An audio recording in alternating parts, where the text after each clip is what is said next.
Hi, I'm calling today's story, The Dry Roasted Peanuts.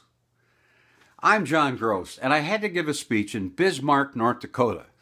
And I flew there from Minneapolis on a really small plane, a prop plane. A plane that made this noise the whole 2 hours. You can hardly think. I'm sitting next to a lady that's as big as I am. I can barely buckle the seatbelt. And I've got a big book like this that's just filled with speech notes. I have 2 hours to kill, so I figure, well, I'll go over my speech and I'll get ready.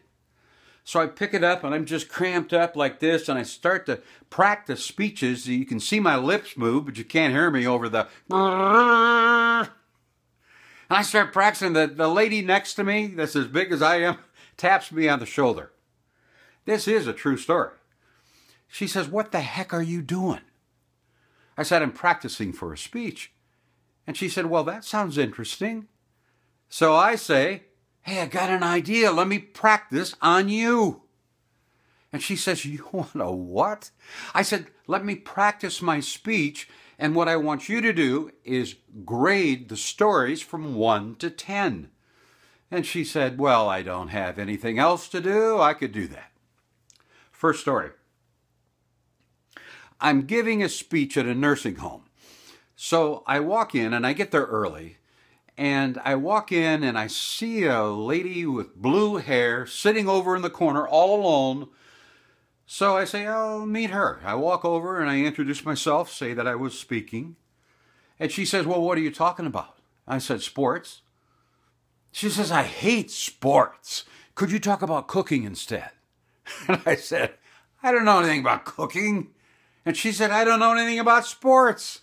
And we started to laugh and giggle and had a good time. And I noticed she had a big bowl of dry roasted peanuts. That's one of my weaknesses. And I said, "Do you mind if I have a few of your peanuts?" It was around noon. She said, "No problem. Go ahead, son. Eat as many as you want." So I started to eat, and we kept on laughing and telling stories. And I look at her bowl, and it's empty. And I look at her, and I'm embarrassed, and I say, "I'm sorry I ate all your peanuts." She says, "Oh, that's okay. Ever since I lost all my teeth, all I can do is suck the chocolate off of them." And I looked at the lady, and she said, "You're not really going to say that, are you?" I said, "Yeah, it gets a lot of laughs." She said, "I wouldn't even give it a 1. So I keep on telling her these stories, and an hour into the flight, and the highest score I got is like a 4. Then the pilot comes on. Due to turbulence, we were going up and down. Due to turbulence, there will be no service today." So nothing to drink. Kept on going over the stories, and oh man, it just kept going and going. And I told, I think, my favorite story is about Jack Morris and how he helps out a youngster in Detroit.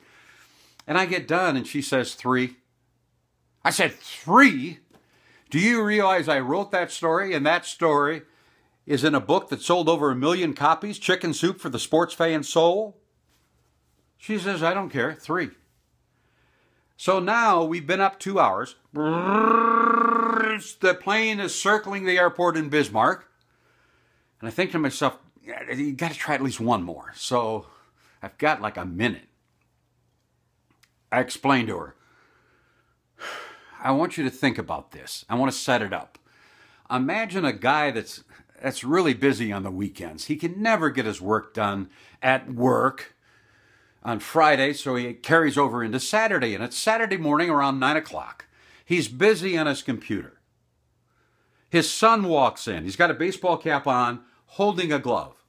And he says, 'Come on, Dad, you promised 9 o'clock Saturday, you and me playing catch.' And the dad doesn't even look up from the computer. He continues to go, and he says, 'Get out of here. Can't you see I'm busy? Come back in 10 minutes. Get out of here. Go on.'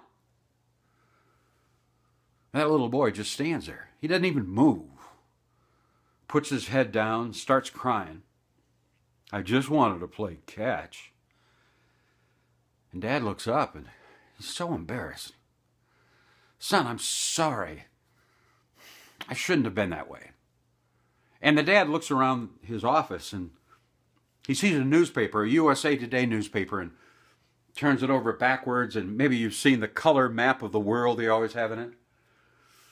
He ripped it out, took some scissors, and cut that map of the world into 10 or 12 different pieces, and put Scotch tape into a bowl and said, "Son, I never should have yelled at you. Scotch tape the map of the world back together, and as soon as you got it, come on back. Is that a deal?" "A deal." Kid runs up. Dad gets back on the computer. And he's sure it'll be at least 15 or 20 minutes. And he's on the computer. And about 3 or 4 minutes later, "Dad, I'm ready. Let's go." And the dad says, "No, you couldn't have done it that quick. Let me look at that map." And he holds up the map and he can't believe it. It's perfect. He said, "Son, that's amazing. How in the world did you do that?" And that little boy says, "Oh, it was simple, Dad. On the other side of the map was a picture of a family. And as soon as I got the family right, the world was right." And then I looked at that lady in her eyes and I said, "If your family isn't first, it's last." She goes, 10. I liked it. I learned a valuable lesson that day about speaking. What comes from the heart touches the heart. Thanks for watching today. I'm a little bit hungry for dry roasted peanuts, so I'm going to go and have some. Thanks for watching. I'm John Gross.